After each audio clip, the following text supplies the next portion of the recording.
so we can smell champagne. You're a winner. Fluked it.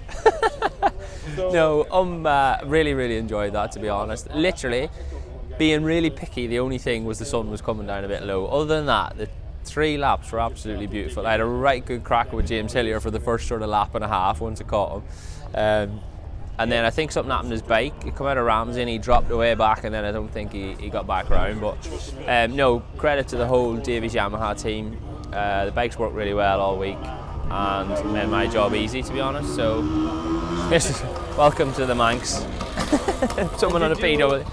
Did you have pit balls because you were behind Benetti to start? Yeah, so Mick Rayner, who is John McGuinness's pitboard guy, always does mine as well at Balaf. So he was out, and these boys have been on the drink all day, my normal pit crew. So they decided to go to Hillbray, and I didn't know where that was, so they had to wave at me the first lap, so I knew where they were. And by the 3rd lap, they were nearly out on the road. They were getting that excited. So no, thanks to them too. So then I knew the gap then after. But it made for it to be a really interesting race, because once you got in the lead, you're sort of just at one riding round, but when it was nice nip and tuck, it kept a bit of a push on, so yeah, really good.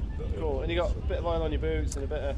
I've got oil nearly up under my armpits, never mind on my boots, but that's the way these things are, do you know what I mean? And you keep always having a look and a listen and a feel of vibration and everything, and just trying to massage the thing round. I think we had like a problem with 5th gear right from first lap, but I figured out I just had to shift it like a 1,000 RPM earlier and sacrifice the rev rather than limit and miss the gear. So no, other than that, the bikes work faultlessly, and thanks to the whole team.